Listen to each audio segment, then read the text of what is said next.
Cool, man. Welcome to Press Start to Chat. We have a very special guest today. This is episode 6. My man, Look at All That Juice. I wrote a really nice introduction for you. You guys ready? You guys ready for this? I am ready. He's the man that needs no introduction, but is getting one anyway, dude. Hell yeah, dude. John, aka Sirius, which I want to ask you about that too. AKA Juice, your friendly Canadian Filipino lumberjack, dude. He is not only a Twitch partner, but also a Tangia partner as well, too. Fitness enthusiast, degen gamer, video editor, and leader of the Juice Bar stream team, which West and I are part of for now. We'll see. We'll see how this goes. Juice also raises money to fight ovarian cancer, and he hosts his own podcast, the Look at All That Juice podcast, where he interviews other content creators and is available everywhere you can get podcasts as well. Did I miss anything? I feel like there's so much about you, though. Well, I mean, it's everything else is just extra things I just throw into my intro as well. So, but you got everything. Sprinkles on the cake, dude. Nice, dude. Yeah, Welcome in, man. It's really great to have you, dude. You are our first official guest, too, dude. Really? But this was episode 6. Oh, you guys were just doing one-on-one type of thing. Ah, I see. Well, thank you so much. I'm honored. I appreciate it.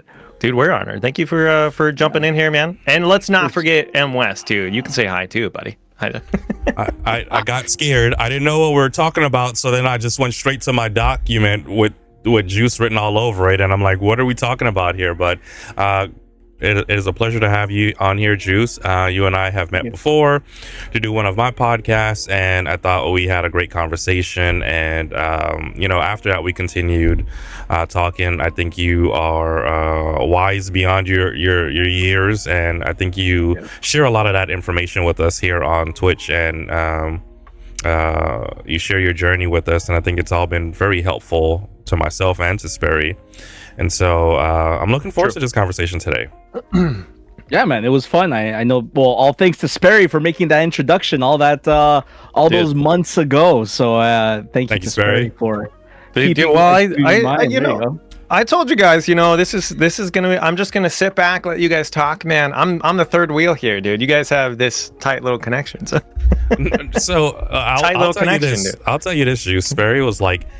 I was like, hey, we should have Juice on, and we just want to talk to Juice about different things. And he was like, no, I really want to get to know him. This is my first time just chatting with him. I was like, what? You never really chatted with Juice? And you introduced me, and he was like, no, I just want to get to know him. So that's Sperry speaks about how tight we are, but the fact that he was able to make that tight connection so quickly, underestimating how tight we are actually. I'm not underestimating the tightness of this. That tight butthole, dude. Got it, dude. What are we chatting about today? Anyway, moving on. Well, the first topic that we have is like, how you met Sperry. I mean, how did Sperry meet Juice? Do you want to tell him how we met, or do you want me to tell you? You should mention it. My brain is Swiss cheese, and I'm having trouble remembering where I put my keys in the morning. So yeah, pretty easy. It was I didn't have a beard. I was just Pause right there. Throughout the rest of the story, I don't even want to hear it. You didn't have a beard? Get out, dude. Get out. No, I actually met Juice through Mastamoose. Okay. Who is good friends with Slap My Penguin, and I think I was just raiding out, and Slap was like, or Mastamoose was like, hey man, you should go raid this guy. Look at all that juice. And I was like, sure, man. I popped in there, and for those of you guys who don't know, Juice goes through this whole thing where he goes backwards in your Instagram. He finds the very, very first post you've ever done, dude, and creates this very heartfelt message towards you. And then he finds a picture of you and adds you to his hot tub, along with all the other streamers who have rated him as well too. And then I don't remember if he had done it at the time, but he gives you kisses based on how many raiders you bring in. I think you've always done that, but I'm not 100% sure. Yeah. And I just remember, I was beside myself, dude. I thought it was absolutely hilarious. It was the funniest thing I've ever seen. And I have tried to jump into every stream since, and raid as often as possible, because I gotta get those kisses, bro. Okay, pretty much it. I have been doing that. Yeah. It was good. What like started that? Was it just like somebody was like, hey man, you should put people in hot tubs, or? Oh, it's like a lot of my ideas, it honestly happens on the fly. You'd be surprised that some of the scenes that I had created was literally before stream. So if I was like an hour or maybe half an hour late before starting, is because I had a brain fart a couple minutes before, and I was like, oh shoot, this would be funny. And I go on hyper editing mode and I try to piece things together, and that's how it happened. So the hot tub actually happened on the fly during a stream. It was during, I would say it was during my first year of streaming, towards the end of my first year. And with all, at the time, it was all the hot tub meta that was taking over everything. Yes. And I was like, hot tub, okay, cool, now what else can I do with that? And I remember going around Twitch and just having the idea of putting people inside the hot tubs, and it just so happens at that time when I was putting it all together, I was like, wait a minute, I can put people in here, what can I do? And I've always thought of ways to break the fourth wall of streaming, even though there's no real wall to break, is considering that you are speaking to people, but that wall where you just try to make people watch who are watching your stream part of the show. So I'm a big fan of stand-up comedy. And the one thing that I always loved about stand-up comedy is how comedians bring the audience, and they haze the audience, or they go into the crowd, they do their crowd play. And that's how I viewed it. And that was one of the ways that I thought, you know what, that's one way to bring people in. Let's put them in a hot tub. So yeah, that's awesome. That's pretty much the conception of it. And I was like, okay, let's see how far it goes. And I do recall during that first year, I was putting people in the hot tub, and I remember just having so much fun with it. People were laughing so much on the chat, and it snowballed from there. Have you been doing that since the very beginning, or like somewhere close to the beginning, or? No, well, beginning-ish. So again, first year, it was towards the end. So when I first started on streaming, believe it or not, I was a Call of Duty streamer. I remember you saying that before, dude. That's wild. Yeah, that's where the idea came from in terms of what kind of content I was going to do. But I learned very, very fast that watching Call of Duty is boring for me, not for other people. Let me rephrase that. Watching me play Call of Duty was boring because what happened was I played a lot with my friends before stream, right? Before Twitch started. And, to us, we were great. We were fun.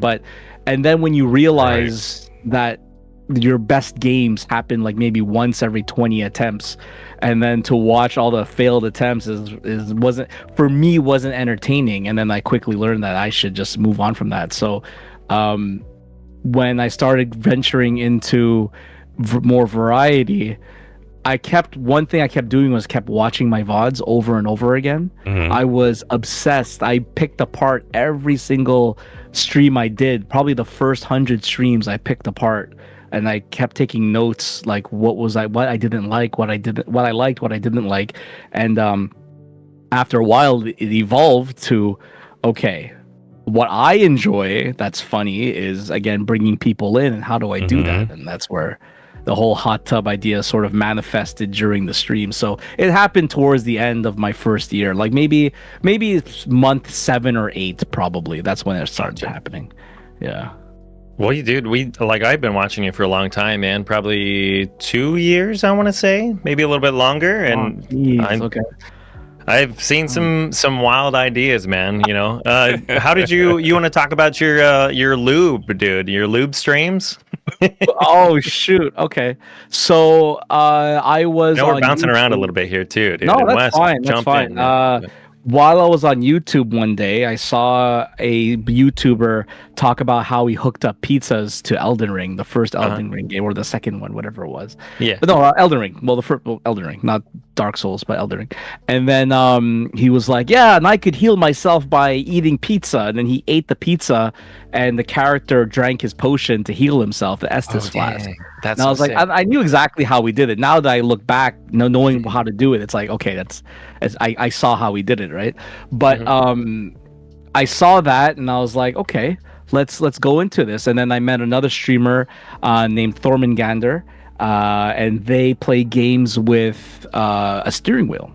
And they also play games with more recently potatoes. They beat Undertale with potatoes, and I thought that was hilarious. But anyways, for the most part, I ventured into understanding how this setup works, and you can actually use liquids. It's just basically closing the circuit with liquids and stuff. And that's where I was like, okay, what my channel is about is kind of lewd, it's kind of mature. Let's use some lube.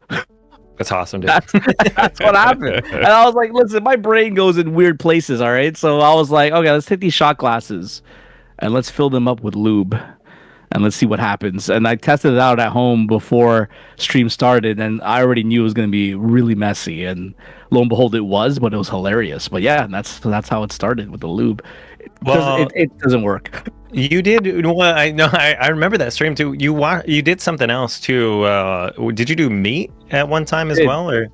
So prior to the lube, this was my what was it? So my very first attempt at making these types of controllers was Super Meat Boy, and I used hamburger meat and hot dogs. Okay. And then I revisited the game maybe a couple weeks later, and that's when I used lube instead. Gotcha. Prior to that, there was a dev who came onto my stream, and they wanted me to play their asteroid game. And basically it was one of those physics types games where it's like a geometry shape, and you just have to avoid the walls, and you just have to it's one of those games where you have to you have thrusters on your little triangle, and you have to make sure you don't touch the walls and tap. Gotcha. Stuff like that. And I used bananas instead to play that. Oh, nice. That's awesome, dude.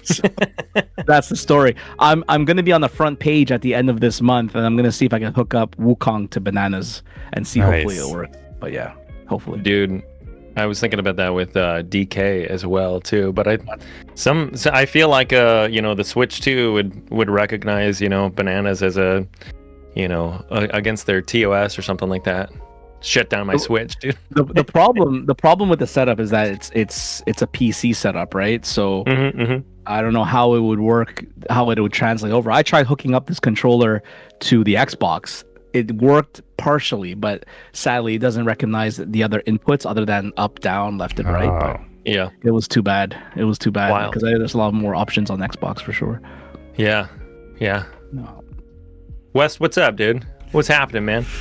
A lot of questions swirling around my mind. So I guess my first one that I want to ask you, Juice, is I met Thor recently through the Twitch Black Guild, so I've been able to meet him and pull up to his stream and then see him playing with a variety of things, and as of recently with the potato as well. But I guess my question for you is, how'd you deal with maybe some of the naysayers or people coming in and be like, hey, you playing with different potatoes or lube, maybe that's not the thing, and you decide, you know what, this is where I want to take my channel. I want to throw people in the hot tub. I want to have condoms on my desk. I want to have lube. How'd you overcome some of the naysayers when it came to kind of creating this brand for yourself? The channel overall? Yeah. The DGen juice, dude? Yeah. To be fair, I never received any negativity regarding the format of the channel. Matter of fact, I think the only criticism, and I'll take that as constructive criticism, is that the amount of time it takes for me to welcome raiders. Okay. Because it takes away from the flow of the stream and whatnot. But for me, the way I look at it is, it's still a show. It's still a interactive experience. I don't want to take that away, even though it could take 5 minutes or 10 minutes. I'll give you one example. There was a streamer who is now part of the Juice Bar stream team, and she was introduced to me by another member of the team. Lo and behold, her name is Crescentine, and she's out in the Philippines, and she rated my channel. And I realized it was such a fun experience. I was having so much fun welcoming her in, because there was just a number of factors that contributed to the hype and the intensity of my welcome for that day. Is because A, I was pushing for partner. B, it was a brand new streamer that came in. C, she came in with a lot of people. I think it was just a little over 100 people, and D, it was a referral from someone in the community. So I had all these factors in my mind to say I need to make the best impression possible, right? And so when I did, it was so fun. I went from one scene to another, just talking all kinds of noise, and I realized only after, when I visited her channel after to say hi and thanking her for the raid, she went in this huge rant about how she was so happy and with the experience, and then she said he took 45 minutes to welcome us in. I was like, I took 45 minutes? God damn. Oh man. So I get it. I understand that it's not everyone's cup of tea. I get it. I think that's why I attribute the channel, like, for example, a lot of people say that in order to grow a channel, some people say that it's easier just to stick to one thing. So whether it's Call of Duty or whether it's like some sort of cozy game, whatever you're playing, right? Variety is very difficult. And on top of that, being a variety channel is also being unhinged and inconsistent with the gameplay, which is mine. So my channel, I'd like to say, is like a hybrid of just chatting and gaming. And the charm of my channel, I think, comes from the comments that I make, which are truthful and from the heart, and then the gameplay. So I like mix the two. So it's the way I look at it is, when people come to my channel, you have the people who just want to see gaming, and then you have the people that want to be entertained by the things I say and the things that I do on the channel. So to have those two mix, it's tough. It's sort of like, on the extreme side, it's like having a speedrunner having to watch a Just Chatter, and a Just Chatter having to watch a speedrunner. So it's sort of like, it's tough. So yeah, in terms of criticism or in terms of the naysayers, the only thing that I've heard all these years was that I take too long from it. Believe it or not, so another thing to touch on, which I didn't mention, was when people come into the raid. Sperry mentioned it. I give kisses to the amount of people that come in, right? So I have to say is that when I first started doing this, I think for the first year and a half, probably even the 2-year mark, I never had any criticism from it.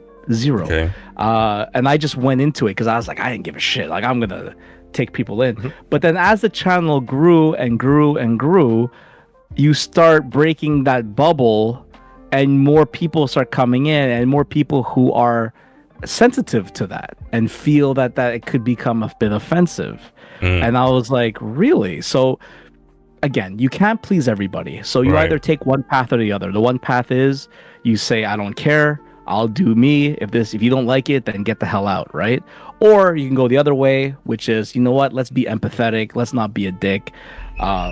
So let me ask. So now I ask, and I'm always like, hey, can I give you kisses? It's kind of odd. It's kind of weird, but at least when I explain it, at least people know what's happening. So, but I feel that at the time when I didn't ask permission, I thought it was the most shock value. It was the most hilarious, but either way, I think that no matter what happens, it's still a good time.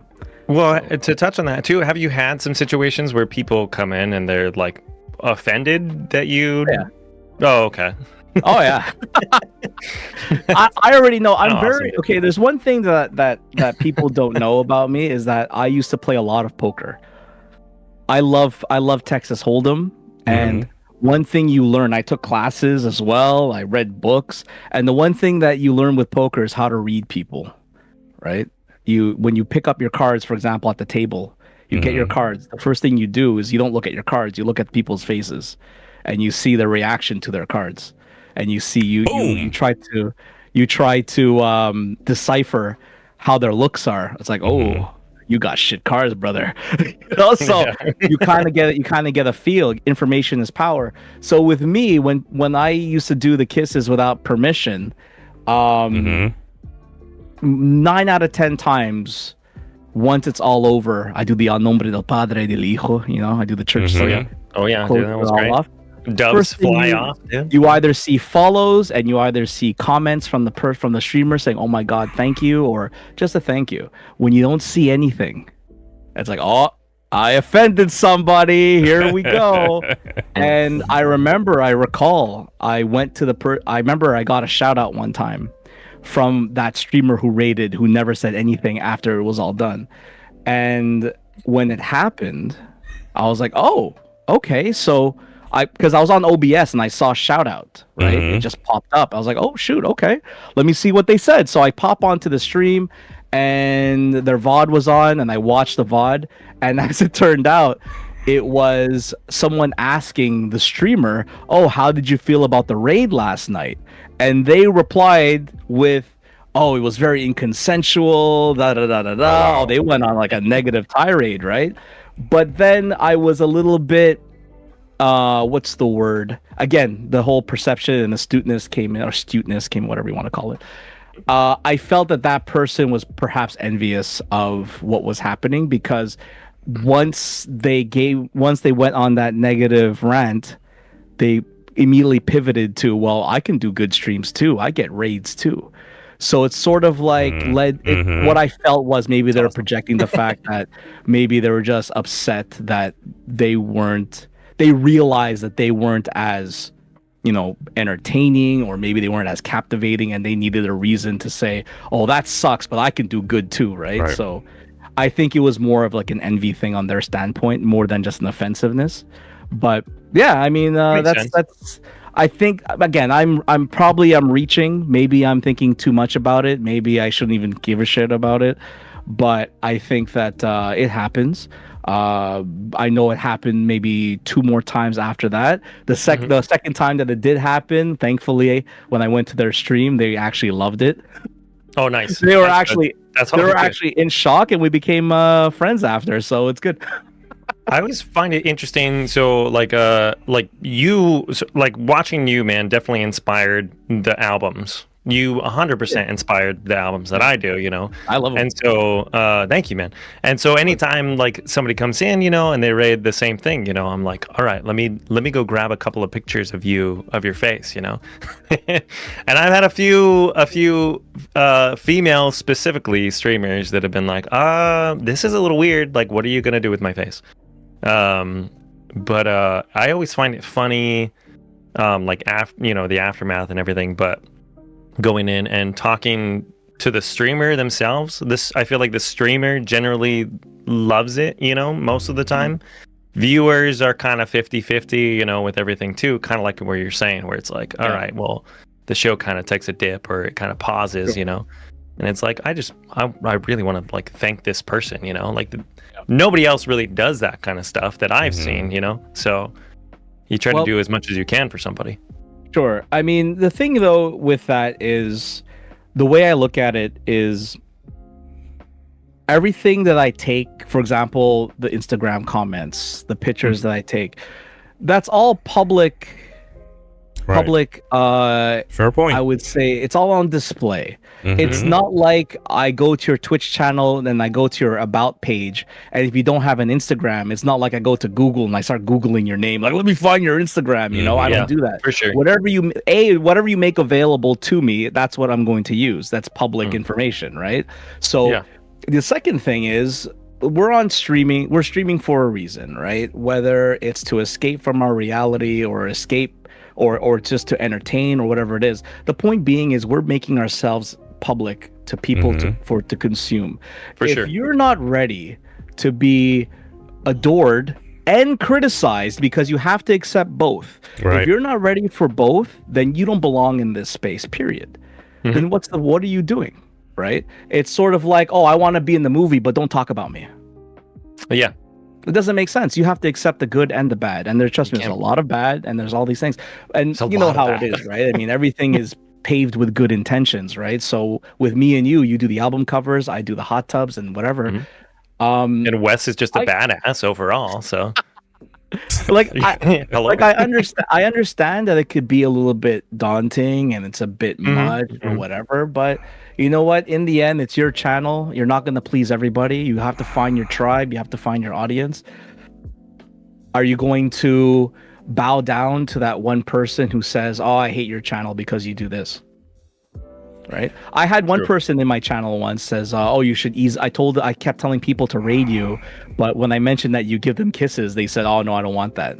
So I'm like, okay, well, if you don't like kisses, you're not gonna like the things I say or the lewdness I bring or the humor I do. So that's okay. Right. You know, I can't change who I am. Like, am I going to? That brings me to another point when people start streaming. I feel like that is, I don't want to say small streamer mentality, but I will have to say, I'm not saying I'm a big streamer by any No. means, Yeah. but Big This is streamer a safe space, energy, bro. big. no, but I mean, when I first started, I was so concerned with having people in my channel. Uh-huh. I was so concerned with not offending everybody. And you know what? What sucked even more was that people who offended me, I tried to eat it. And I tried to be like, oh, well, like this one person started talking about animal violence. And because like I averaged maybe 4 people or 3 people, and this person was in there, I was like, oh man, like what do I say? What do I do? I'm nervous. Like I didn't know, should I get mad at the guy? But then he'll be gone. I lose that viewer, and I kept thinking of like, it's a stupid thing. And so now with not with the audience that I have, but with experience, you see that thing where you can't please everybody. And if you see that person who's being rude or whatever, you have to say something, right? So so that, I mean, that's just how it is. I mean, even though I get the negativity, it's funny how it started happening as the channel got bigger. When it was smaller, it was like free for all. Everyone knew who I was, everyone knew what I did, and it was great. But now it's sort of like, I gotta be careful now. Dude, you're too popular, man. You got all the people jealous. Come. You know what's funny though? What I don't understand is, I don't know at what point. Maybe it's when you become a partner, or maybe it's when you reach a certain echelon of views or followers. But all of a sudden, you go from just a person on the internet playing games to all of a sudden you now have to be the representative of social, political correctness and all these things. And now your opinion matters 1,000 times more. And it's like, when did that happen? You know, it's ridiculous, dude. I want to mention. Oh, go ahead. I wanted to mention 2 things, and then kind of jump over into another topic. So I think people forget to kind of give folks that are streaming grace, or even having conversations like, hey Juice, maybe what you said wasn't, or I didn't like it, but let me pull you to the side and have a one-on-one conversation with you, versus complain about it or share it with like their viewers like that, you know, young lady had did. And I feel like people forget to give each other grace on the internet, and I really wish people would do that a little bit more often. Just have conversations with people if something upsets you, versus broadcast it all over the place. And then number 2 was the reason, the thing that made me ask you that question was when I first started streaming, I got a lot of advice on not to do just, first my friends wanted me to chat. Then once I started chatting and it was doing okay, they had a problem with it. And then so the next advice was, you chat too long, just play the damn game. And so I got a lot of criticism as I was like doing this, and so I lost a lot of friends along the way and was told what I shouldn't be doing versus just having fun on my own channel. So it was pretty neat to hear you didn't have any of that negativity around you, and you were able to just kind of build and grow in this environment where, you know, you took off and became partner. So that was nice to hear. And then I think sorry to interrupt you, but I think a lot of that has to deal with your personality. I think with you is you come off as very empathetic and very understanding, very open. Unfortunately, that could also come with this side where people will take advantage of it, you know, because they see that you're very welcoming. So that means you should accept any type of advice or criticism as gospel, and that's for lack of a better word, is pretty shitty, and I hate that. So I think with me is, I want to say that I sort of give an aura that I'm welcoming, but also I have a short fuse for not incompetence, but bullshit. I have a bit of a short fuse for etiquette. A very short fuse for etiquette. So and the thing though is that Twitch is like YouTube comments come to life, so there's levels to it. You can't just be pissed at everything. You can't be sensitive to every topic. Right. And to your point, with people who broadcast their drama online, one thing that I learned, and I'm glad I learned it very early on in my streaming, I had some drama on my side, is that people tend to be content creators first and people second. And that's one thing that I absolutely despise. It's just that if you think that you are close to someone, or you at least close enough you can have a conversation, why do you want a virtue signal and all of a sudden try to be like this beacon of light just to get all these people just to say, I'm sorry you went through that, is there anything I can do? It's like, come on, like, what are you expecting? Like, I feel do you remember that streamer back in the day? His name was Brox. He's from New Zealand, very kind soul. He was carving wood at the time, and it was during COVID. And he set the precedence as the nice streamer. Like, someone donated and he's like, oh, you don't have to do that. What? It's COVID. Like, what? And then the juxtaposition of another streamer saying, it's just $5. Why can't you give me $5? You know? And I think that sort of set the tone for a lot of people to be that person that's like, oh, let me say all the right things, you know, and let me say all these things, but let me also virtue signal at the same time. It's like, yeah, come on, like, talk to the people, talk to the person. Like, we're still people, you know, except the only difference is we have a certain amount of people that watch us, but who cares? That's nothing, right? But yeah, I understand what you're saying, though. I get where you're coming from. Little did they find out that I am a confident dickhead who knows exactly what I want to do, and so they've had some rough conversations with me on the back end, because I do find it necessary to pull people's coattails and have conversations, and in this space people don't like having honest conversations, so it makes people dislike me a little more, but I don't see it as a bad thing. But anyway, I wanted to ask you, you play I was gonna say that's the one thing that I do like about you is you're very upfront. You and I have conversations and you're just like, listen, Sperry, you fucking suck, dude. No, I would never say that. I would never say that. And I don't think I've ever had to have any like tough conversations with Sperry, but I've had them with people in the background, and I feel like it's like I've learned it from working in a corporate environment. Like, sometimes you have to have rough conversations. Now let's go back and fuck around now that we're done having this serious talk. And in this space, it doesn't seem like that's welcomed. But you touched on something, Juice, that I wanted to ask about, which has been sort of a hot topic in my space with a few of my friends. So you mentioned that you played Call of Duty when you first started, and I don't want to say the people's names, but like, there's been this argument that people that play Call of Duty, that play Madden, that play those type of games aren't real gamers, and only if you're playing story-based games, Elden Ring and things like that, you're a real gamer. And I just wanted to ask you two things, like, you know, how do you feel about that, and then how do you decide what games you're going to play? And when I first met you, you were doing speedrunning, and I was like, I don't know what I'm watching right now, Sperry. This guy just does speedruns, and then come to find out you're playing all the same games I'm playing. I can come to your channel and hang out, shoot the shit, and then you're just really a good gamer on top of all that stuff, which was like, okay, this, you know, smart, great gamer, kind of nasty at the same time, and then you can speed run and lock into those types of things. So how do you feel about, to interject too? Oh, go ahead. I do remember when I introduced you guys, and it was just like, dude, Wes, you got to check this guy out. And like, bring him on the podcast, dude. Like, go, you know, crumble cookies, man. And he was just like, he's like, man, what am I? What you were dialed in? I think it was it Resident Evil? Resident Evil 2, okay. And you were dialed in, man, going for that too. And it was like, hey guys,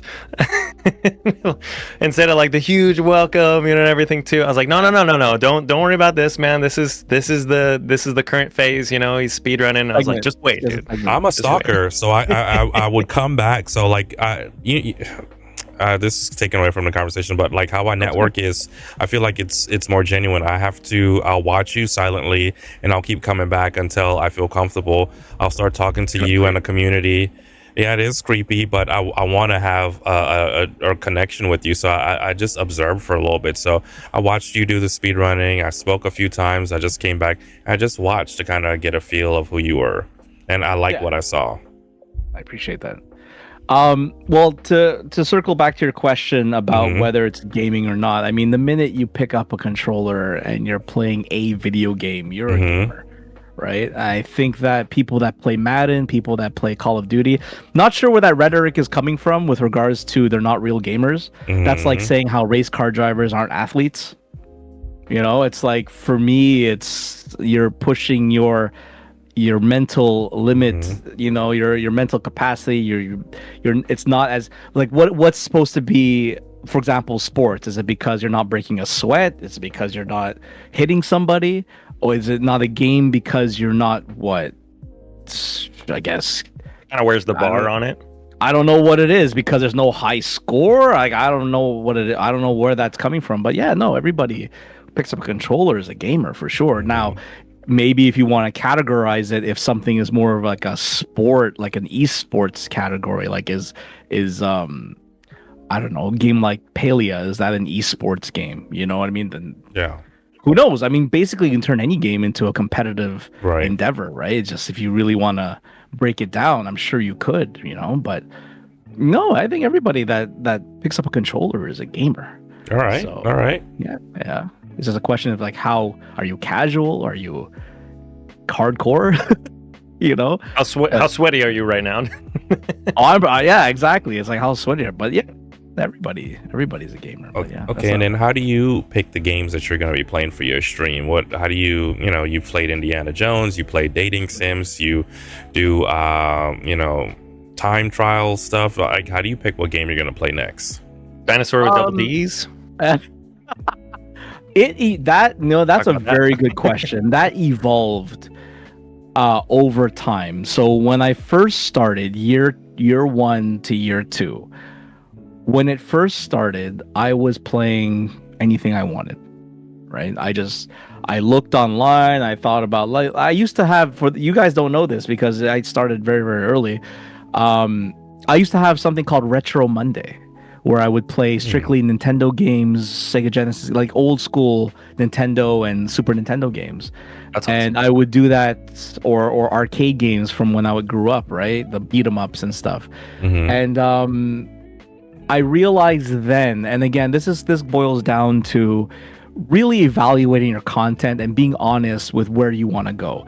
Now, either you're a streamer who just wants to stream and have fun and doesn't care about having an audience, doesn't care about things. You just want people to come in and think people are going to show up just for you and whatever. Good for you. More power to you. You go ahead and do it. For me, I had a goal in mind. I was like, you know what? I kind of want to. It evolved. It changed from having fun, which is let's have fun, but let's also have a goal. Let's try and grow the channel. So how are we going to do it? Let's have a plan. If I went to the bank and I said I want to make $1 million investment into my business, they're not going to want to say, so what are you trying to do? I just want to have fun. It's like, no, you got to have a goal. Like, this is what I'm going to do. This is my direction. This is how I'm going to implement it. This is how I'm going to execute it, right?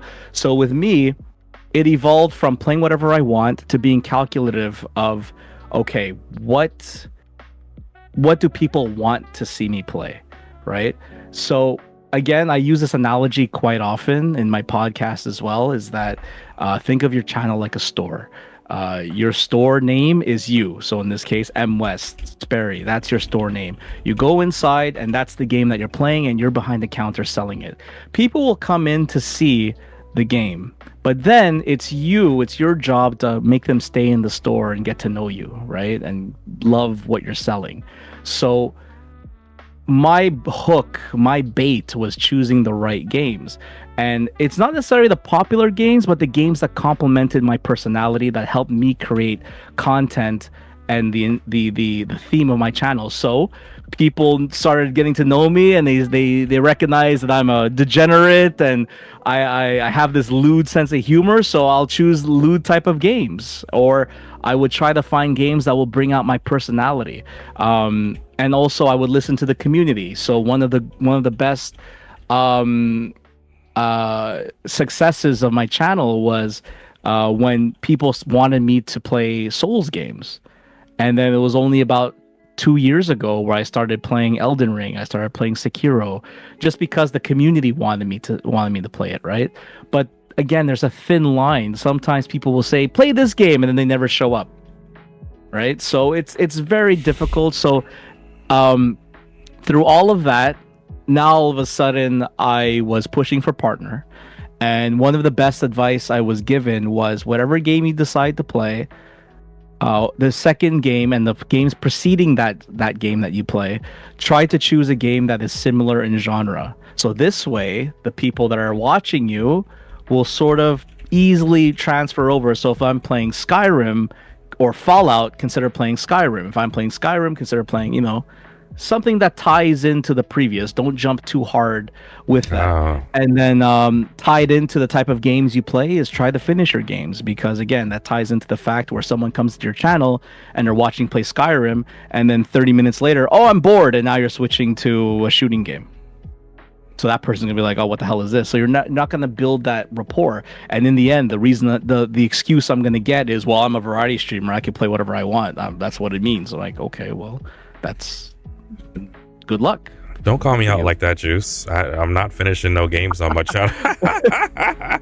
But again, I mean, it depends on your goal as a channel. It depends on what you want to do. If you feel that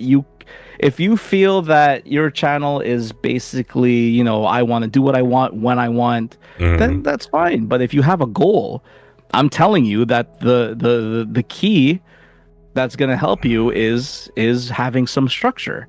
Now, but that's, again, I'm rambling a bit, but the other thing too is with content creating, it's a crapshoot. Everything I say, take with a grain of salt, and I'll tell you that with honesty, because if you want to lose weight, easy. Barring any physical or illnesses that may happen, if you're a normal functioning healthy human, to lose weight, you eat healthy and you exercise, right?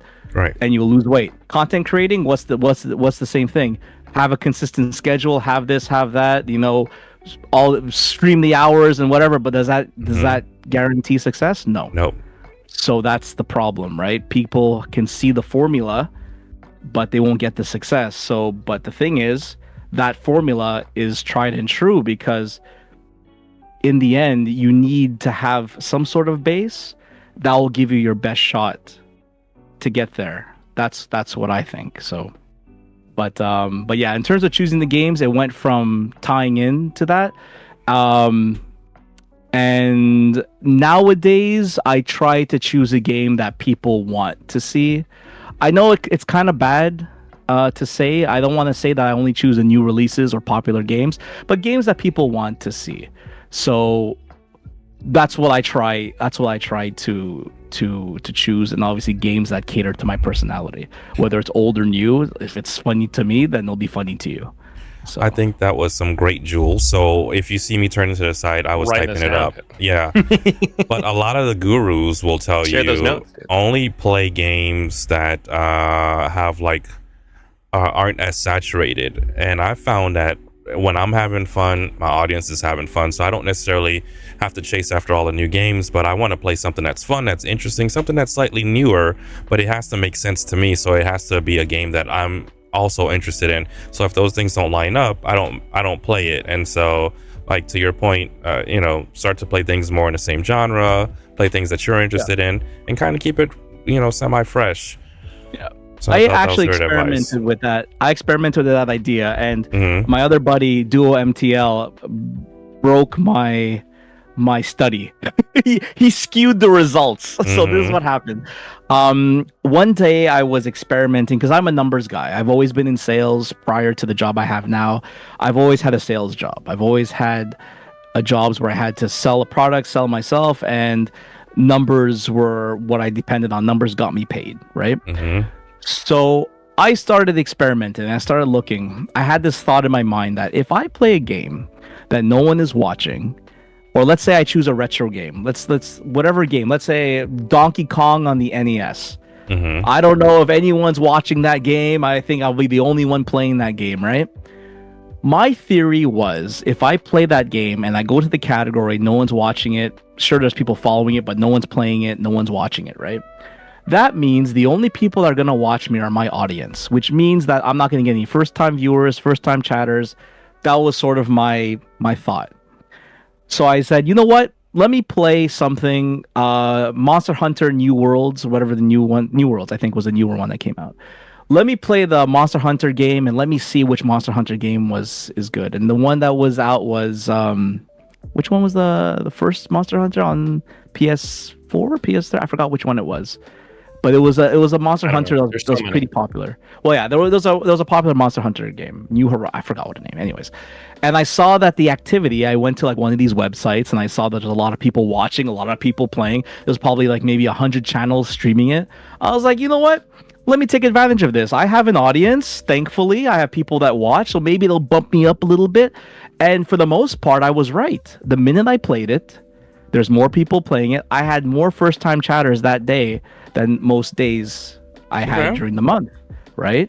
More first-time chatters came in. Oh my god, a new hunter, this and that. But it sort of backfired because the game wasn't my favorite.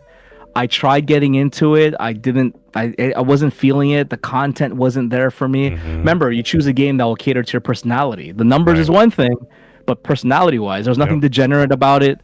It was just a grind, and it's like everything that I don't really like about gaming. Like for me, this was a game that you play offline, you know, before you go to bed. You know, it's like it wasn't for me. And I think it showed. And as time went on, the audience started dwindling, and I think it was due in part to me just kind of being bored of it, not liking it, and I had to cut my losses, and I did that. Now, fast forward to Duo MTL, he decides to platinum run Trials. You know, that 2D or that side motorcycle physics game, and the guy had like 200-300 people watching him. And it's just like, and he normally averages like 100 or so, but he had like double and triple his amount, so people were watching it. So that kind of like blew my theory off the water. I was like, oh well, you know. So it's hard to say. It's very hard to say. But I think for my mini experiment, I think that even though the game is saturated, I feel that you'll have a better chance of having people come to see you because there's more eyeballs on you. Eyeballs in that category. That's my theory. So.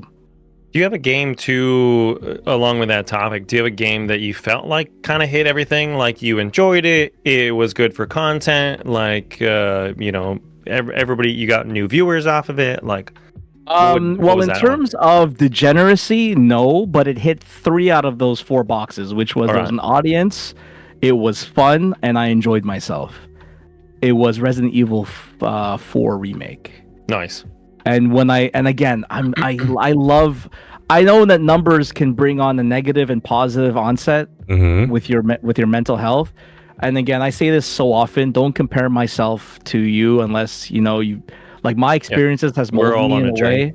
Yeah, my experiences have molded me in a way where numbers are a tool more than a discouraging thing. So it's like, fuck, okay, it sucks this week. How am I going to fix this? You know, so I always look at everything and whatever.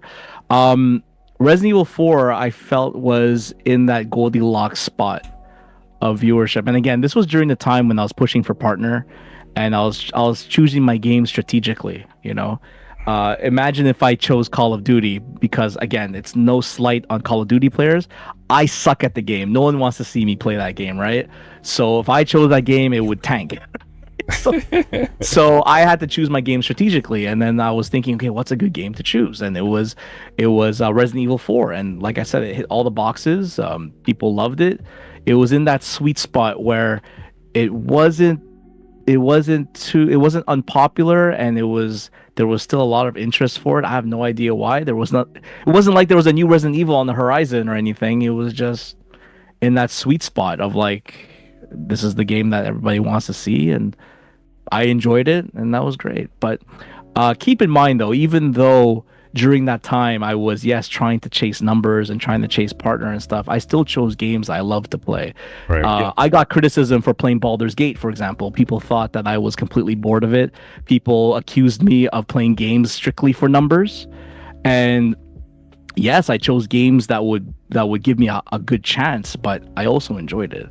So in the end, if the game gave me a poor outcome, I still played it because it was fun. For example, Fallout New Vegas, there was moments where the viewership was lower than normal, but I still played it because it was fun. But I still chose that game strategically because, you know, overall it worked.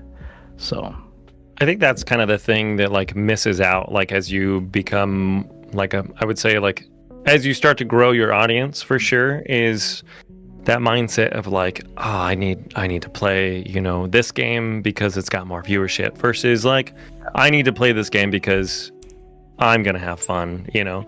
And that's why everybody starts streaming in the first place. They want to play games, they want to have fun, they want to connect with people, you know. And Yeah. I think It once you changes. lose that, yeah. Well, yeah, of course, it Yeah. you know, as you go on, but Exactly. I always think back to that too, and sometimes I'll play a game and I'm like, oh man, like this.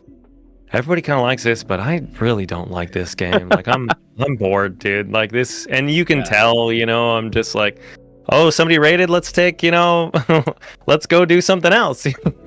Let's watch cartoons instead. That sounds fun, dude.